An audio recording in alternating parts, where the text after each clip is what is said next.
നമസ്കാരം. നമസ്കാരം. ഈ 2026 വരുമ്പം CPM എക്കാലത്തെയും വലിയ രൂക്ഷമായ വിമർശനങ്ങളിലൂടെയൊക്കെ കടന്നു പോകുന്നത്. അതിൻ്റെ ഇടയിലാണ് ED കേസ് CPM എടുത്തി പോലെ വരുന്നത്. അത് CPM സംബന്ധിച്ചിടത്തോളം അവരെ സമുന്നതനായ പരമോന്നത നേതാവായ പിണറായി വിജയനെ ബാധിക്കുന്ന ഏറ്റവും വലിയൊരു കേസ് തന്നെയാണ്.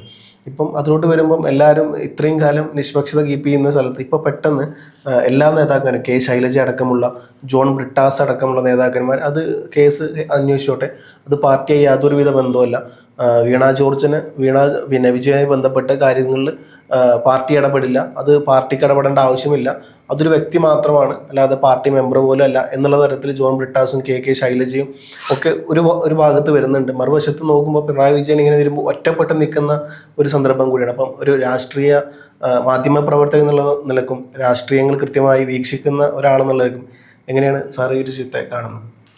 ഫവാസെ, ഇവിടെ രണ്ട് കാര്യങ്ങളാണ് നമുക്കിതിൽ മനസ്സിലാക്കാൻ സാധിക്കേണ്ടത്. ഇന്നിപ്പോൾ ബ്രിട്ടാസിൻ്റെയും K. ശൈലജയുടെയൊക്കെ പ്രസ്താവന ഒന്ന് നമ്മളത് ശ്രദ്ധിച്ചിട്ടുണ്ടായിരുന്നു.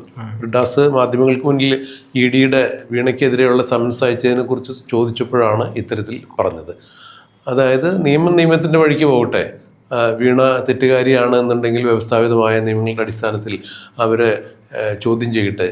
നേരത്തെ വീണ സീരിയസ് ഫ്രോഡ് ഇൻവെസ്റ്റിഗേഷൻ ഓഫീസിന് മുന്നിൽ ചോദ്യം ചെയ്യലിന് വേണ്ടി ഹാജരായിരുന്നു. അവരുടെ വശം പറഞ്ഞിട്ടുണ്ട്, EDക്ക് മുന്നിലും അവരത് പറഞ്ഞിട്ടുണ്ട്. നിയമത്തിൻ്റെ വഴിക്ക് പോകട്ടെ എന്നാണ് ബ്രിട്ടാസ് പറഞ്ഞത്. ഈ ബ്രിട്ടാസ് നിയമത്തിൻ്റെ വഴിക്ക് പോകട്ടെ എന്ന് പറയുമ്പോൾ പിന്നെ എന്തിനാണ് ഈ കഴിഞ്ഞ ആഴ്ച ED പിണറായി വിജയൻ്റെ തിരുവനന്തപുരത്ത് ബേക്കറി ജംഗ്ഷനിലുള്ള വീട്ടിൽ റെയ്ഡിനെത്തുമ്പോൾ അവിടെ 8.5 മണിക്കൂർ നേരം റെയ്ഡ് നടക്കുമ്പോൾ ഈ സമയം അത്രയും ബ്രിട്ടാസും CPMൻ്റെ സംസ്ഥാന സെക്രട്ടറിയായ MV ഗോവിന്ദനും CPMൻ്റെ മുൻ മന്ത്രിമാരായ കടകംപള്ളി സുരേന്ദ്രൻ, P. ശിവൻകുട്ടി അടക്കമുള്ള ആളുകൾ റോഡിൽ കുത്തിയിരുന്ന് എനിക്ക് തോന്നുന്നു ഏതാണ്ട് 1000-ലധികം അണികളും പ്രവർത്തകരും ഒക്കെ അവിടെ ഉണ്ടായിരുന്നു. ഇവരെയൊക്കെ സംഘടിപ്പിച്ചുകൊണ്ട് ഒരു പ്രതിരോധം തീർത്തു.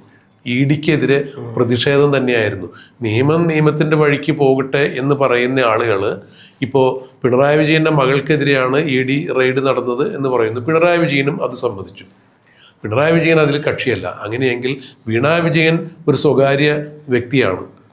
അവർ നടത്തിയ ഒരു കമ്പനിയിലെ ക്രമക്കേടുകൾ ആദായ നികുതി വകുപ്പിൻ്റെ ഇൻട്രീം സെറ്റിൽമെൻറ്റ് ബോർഡിലാണ് റിപ്പോർട്ട് ഉണ്ടായിരുന്നത്. ഏതെങ്കിലും രാഷ്ട്രീയ പ്രേരിതമായിട്ടുള്ളൊരു ആരോപണമല്ല. അവരതിന് GST അടച്ചു, ആദായ നികുതി അടച്ചു. ആ ഒരു കേസുമായി ബന്ധപ്പെട്ട് ED തുടരന്വേഷണത്തിന് വേണ്ടി അവരുടെ വീട് റെയ്ഡ് ചെയ്യുമ്പോൾ അത് നിയമപരമായ ഒരു വ്യവസ്ഥയാണ്, അല്ലെങ്കിൽ ഇന്ത്യയിലെ നിയമപരമായ രീതിയിലുള്ള ഒരു ശൈലിയാണ്, പ്രവർത്തന നടപടിയാണ് എന്നുള്ളത് മനസ്സിലാക്കാൻ ബ്രിട്ടാസിന് എന്തായാലും സാധിക്കുമല്ലോ. അദ്ദേഹം ഒരു പൊതുപ്രവർത്തനം തന്നെയാണല്ലോ, ഇല്ലേ?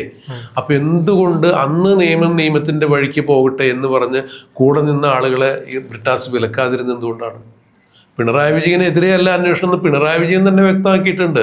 കാരണം EDയും പിണറായി വിജയനും തമ്മിൽ ആ കേസിൽ യാതൊരു തരത്തിലും ചോദ്യം ചെയ്യലോ മറുപടി പറയലോ ഒന്നും ഉണ്ടായിട്ടില്ല. പിണറായി വിജയൻ എന്ന മുൻ മുഖ്യമന്ത്രിയുടെ വസതിയിൽ, അത് ഇപ്പോഴത്തെ പ്രതിപക്ഷ നേതാവിൻ്റെ വസതിയിൽ അദ്ദേഹത്തിൻ്റെ മകളായി വീണ വിജയൻ അവിടെ താമസിക്കുന്നു. വീണ വിജയൻ എൻ്റെ ഭർത്താവായ മുഹമ്മദ് റിയാസിൻ്റെ കോട്ടൂളിലുള്ള വീട്ടിൽ അവിടെ റെയ്ഡ് നടന്നിട്ടുണ്ട്. അതുപോലെ പിണറായി വിജയൻ്റെ കണ്ണൂരിൽ പിണറായിലുള്ള വീട്ടിൽ റെയ്ഡ് നടന്നിട്ടുണ്ട്. പിണറായി വിജയൻ താമസിക്കുന്നിടത്ത് മകളെ കൂടെ താമസിപ്പിച്ചു. കല്യാണം കഴിഞ്ഞു പോയ മകളാണ്. ആ മകൾ പിണറായി വിജയൻ്റെ കൂടെ താമസിക്കുന്നു എന്നുള്ളതിൻ്റെ പേരിൽ അവിടെ റെയ്ഡ് വന്നു. ആ സന്ദർഭത്തിൽ പിണറായി വിജയൻ്റെ ഒപ്പം താമസിക്കുന്ന മകളെ അവിടെ ചോദ്യം ചെയ്തു. ഇത് നിയമപരമായ ഒരു രീതിയാണ്, അല്ലെങ്കിൽ നിയമത്തിൻ്റെ വ്യവസ്ഥാപിതമായ മാർഗങ്ങൾ അങ്ങനെയാണ് എന്നുള്ളത് ബ്രിട്ടാസിന് അറിയാമല്ലോ. അത് മനസ്സിലാക്കാതെ ഉള്ള ഒരു പൊതുപ്രവർത്തകനല്ലല്ലോ ബ്രിട്ടാസ്. പിന്നെ അങ്ങനെയെങ്കിൽ ബ്രിട്ടാസ് ഇപ്പോൾ നിയമത്തിൻ്റെ വഴിക്ക് പോകട്ടെ എന്ന് പറയുമ്പോൾ കൃത്യമായി ഇതിൻ്റെ പിറകിലെ അപകടം ബ്രിട്ടാസ് തിരിച്ചറിഞ്ഞിരിക്കണം. അന്ന് EDയെ പ്രതിരോധിച്ചു കഴിഞ്ഞപ്പോൾ ഏതാണ്ട് 10-36 പേരെയാണ് EDയെ അറസ്റ്റ് ചെയ്ത് അവരുടെ കൃത്യവിലോപനത്തിന് അവരെ പ്രേരിപ്പിച്ചു, അവരെ വധിക്കാൻ ശ്രമിച്ചു, അവരുടെ വാഹനം തല്ലിപ്പൊളിച്ചു. തെളിവുകൾ സഹിതം ED ജോലി കഴിഞ്ഞ് മടങ്ങുന്ന സമയത്ത് അവരപ്പോൾ ഡ്യൂട്ടി തന്നെയാണ്. അപ്പോൾ അവർ കൃത്യനിർവഹണത്തിന് തടസ്സപ്പെടുത്തി എന്നുള്ള രീതിയിൽ കേസെടുത്തിരിക്കുന്ന ബഹുവിധ കേസുകളാണ്, വധശ്രമം അടക്കം. അപ്പോൾ ഏതാണ്ട് 36 പേരെ കസ്റ്റഡിയിലെടുത്ത് അവർ ജയിലിലാണ്. ഇനിയും കണ്ടാൽ തിരിച്ചറിയുന്ന 300 പേർക്കെതിരെ കേസെടുക്കാൻ പോലീസ് തയ്യാറായിട്ട് നിൽക്കുന്നു എന്ന് പറയുമ്പോൾ ബ്രിട്ടാസ് ഉൾപ്പെടെയുള്ള ആളുകൾക്ക് രാജ്യദ്രോഹ കുറ്റത്തിന് കേസ് വരും. രാജ്യദ്രോഹ കുറ്റം എന്ന് പറഞ്ഞാൽ നാഷണൽ ഏജൻസിയാണ്, ദേശീയ അന്വേഷണ ഏജൻസിയാണ് അന്വേഷിക്കാൻ വന്നിരിക്കുന്നത്. വീണയുമായി ബന്ധപ്പെടുത്തി പറയുന്നത് സാമ്പത്തിക തിരിമറികളാണ്. ഈ പണം എവിടെ നിന്ന് വന്നു, എന്തിനു കൊടുത്തു എന്നുള്ള ചോദ്യം തന്നെയാണ് ഇനിയും കണ്ടെത്തിയിട്ടില്ല. കരിമണൽ ഖനന കമ്പനിയാണ് CMRL കമ്പനി. കരിമണലിൽ നിന്ന് വേർതിരിച്ചെടുക്കുന്ന മൂലകങ്ങൾ, പ്ലൂട്ടോണിയം അടക്കമുള്ള മൂലകങ്ങൾ ആണവ റിയാക്ടറിൽ ഉപയോഗിക്കുന്ന കാര്യങ്ങൾ തന്നെയാണ്. അങ്ങനെയാണെങ്കിൽ രാജ്യദ്രോഹ ശക്തികളുമായി ബന്ധപ്പെട്ട് ഇതിൽ ഏതെങ്കിലും തരത്തിൽ ഇടപെടലുകൾ നടന്നിട്ടുണ്ടോ, അവിടെ നിന്നൊക്കെ ഫണ്ട് ഏതെങ്കിലും മാർഗത്തിൽ CMRLേക്കോ CMRL നിന്ന് അങ്ങോട്ടോ അല്ലെങ്കിൽ അത് വീണയിലേക്കൊക്കെ എത്തിയിട്ടുണ്ടോ എന്നുള്ളത് ഇനി അന്വേഷണത്തിലൂടെ മാത്രമേ കണ്ടെത്താൻ സാധിക്കുള്ളൂ. അല്ലെങ്കിൽ തന്നെ ദേശീയ അന്വേഷണ ഏജൻസിയെ തടസ്സപ്പെടുത്തിയതിന് കൃത്യമായ രാജ്യദ്രോഹ കുറ്റത്തിന് അറസ്റ്റ് ചെയ്യാൻ സാധിക്കും എന്നൊക്കെയാണ് നിയമവൃത്തങ്ങൾ ചൂണ്ടിക്കാണിച്ചിരിക്കുന്നത്. ഇത് മനസ്സിലാക്കിയ ബ്രിട്ടാസ് ഇപ്പോൾ മലക്കം മറിഞ്ഞിരിക്കുന്നു എന്ന് വേണം മനസ്സിലാക്കാൻ. കൂട്ടത്തിൽ മറ്റൊരു കാര്യം കൂടി പറയാം. പിണറായി വിജയൻ എന്ന നേതാവിൻ്റെ അപ്രമാദിത്വം ഏതാണ്ട് അസ്തമിക്കുകയാണ്. വീണ വിജയൻ കുറ്റക്കാരിയാണ് അല്ലെങ്കിൽ ഇതിൽ പെടും എന്ന് കണ്ടു കഴിഞ്ഞാൽ അവർക്ക് വേണ്ടി വാദിച്ച് ന്യായീകരിച്ച് തെരുവിൽ പോയി തല്ലുകൊള്ളാനോ നാറാനോ ഇനി ഞങ്ങളില്ല എന്നുള്ളൊരു സന്ദേശം കൂടി ഇപ്പോൾ അങ്ങനെ അവർ കൈക്കൊണ്ടിട്ടുണ്ട് എന്ന് വേണം മനസ്സിലാക്കാൻ. ഇത് തന്നെയാണ് KK ശൈലജയും വ്യക്തമാക്കിയത്. പ്രതിപക്ഷ നേതാവായ പിണറായി വിജയനുമായി ഈ കേസിന് യാതൊരു ബന്ധവുമില്ല. മകള് വേറൊരു വ്യക്തിയാണ്. മകൾക്കെതിരെ ED റെയ്ഡ് നടത്തുന്നുണ്ട്, അന്വേഷണം നടത്തുന്നുണ്ടെങ്കിൽ അവരതിന് മറുപടി പറയും. പ്രതിപക്ഷ നേതാവ് അതിന് മറുപടി പറയേണ്ട ആവശ്യമില്ല എന്ന് പറയുമ്പോൾ അത് പാർട്ടിയുടെ വിഷയമല്ല എന്ന് അവർ വ്യക്തമാക്കി കഴിഞ്ഞു. ഇതിപ്പോൾ അറിഞ്ഞപ്പോൾ എനിക്ക് തോന്നുന്നത് പാർട്ടിക്കുള്ളിലും അതേപോലെ പ്രതിപക്ഷ നേതാവ് എന്നുള്ള നിലയ്ക്ക് MLA-മാർക്കുള്ളിലും പിണറായി വിജയൻ ഒറ്റപ്പെട്ടു പോകുന്ന ഒരു രീതിയിലോട്ട് ഇപ്പം നമുക്കറിയാം.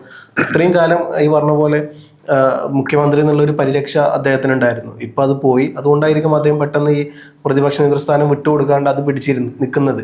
എന്തായാലും വീണ വിജയൻ്റെ കേസ് വരുന്നതോടുകൂടി ആ ഒരു സാധനം കൂടി കേസിൻ്റെ മുൾമുന കൂടി പിണറായി വിജയൻ്റെ നേരിലോട്ട് ചൂണ്ടി വരും. ഇപ്പം നമ്മൾ പറഞ്ഞ പോലെ നേരത്തെ ചർച്ചയിൽ നമ്മൾ പറഞ്ഞല്ലോ P. ജയരാജൻ്റെ കാര്യം. P. ജയരാജനടക്കമുള്ള നേതാക്കൾ ഇപ്പോൾ രംഗത്ത് വരുന്നുണ്ട്.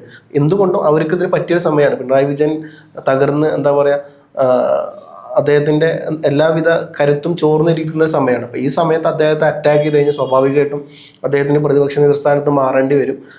എനിക്ക് തോന്നുന്നു അതുകൊണ്ടായിരിക്കും KK ശൈലജ അടക്കം നാളിതുവരെ ഒരു നേതാക്കന്മാരും വേണ്ടിയിട്ടില്ല ഈ ഒരു വിഷയം ബന്ധപ്പെട്ടിട്ട്. അക്രമത്തിന് വേണ്ടി ആഹ്വാനം ചെയ്യുന്ന MV ഗോവിന്ദനെ നമ്മൾ കണ്ടു. അവിടെ പോയി നിൽക്കുന്ന പല നേതാക്കൾ, ജോൺ ബ്രിട്ടാസ് അടക്കമുള്ള പല നേതാക്കന്മാരെ നമ്മൾ കണ്ടു. അതേപോലെ എന്താ പറയുക, മുൻ വിദ്യാഭ്യാസ മന്ത്രി ശിവൻകുട്ടി അടക്കമുള്ള എല്ലാ നേതാക്കന്മാരും ആ സമയത്ത് അവിടെ ഉണ്ടായിരുന്നു. ഇപ്പോൾ ഈ പറഞ്ഞ പോലെ ശൈലജ ടീച്ചർ എതിരായി പറയുന്നു, ബ്രിട്ടാസ് എതിരായി പറയുന്നു, P. ജയരാജൻ വെള്ളാപ്പള്ളിക്കെതിരെയാണ് പറയുന്നതെന്നുണ്ടെങ്കിൽ അതിൻ്റെ മുൾമുന പോയി ചേരുന്നത് പിണറായി വിജയനോട് തന്നെയാണ്. ഒരു ഭാഗത്തുനിന്ന് പിണറായി വിജയനെ ആക്രമണം കൂടി വരികയാണെന്നുള്ളത് ഇന്ന് വളരെ ക്ലിയർ ആണ്. അപ്പോൾ അതിദൂരമല്ലാത്ത ഭാവിയിൽ ഈ പറഞ്ഞ പോലെ എല്ലാ നേതാക്കന്മാരും പടയെടുത്ത് രംഗത്ത് ഇറങ്ങുന്നുള്ളത് ഉറപ്പാണ്. തീർച്ചയായിട്ടും പിണറായി വിജയന് പാർട്ടിയിൽ നിന്നുള്ള പ്രതിരോധം ഇനി ഉണ്ടാവില്ല എന്നുള്ളൊരു വ്യക്തമായ സൂചന തന്നെയാണ് പുറത്തു വന്നിരിക്കുന്നത്. ഇനി വരുന്ന ആളുകളിൽ അത് കൂടുതൽ മറനീക്കി പുറത്തു വരും എന്ന് തന്നെ നമുക്ക് മനസ്സിലാക്കാം.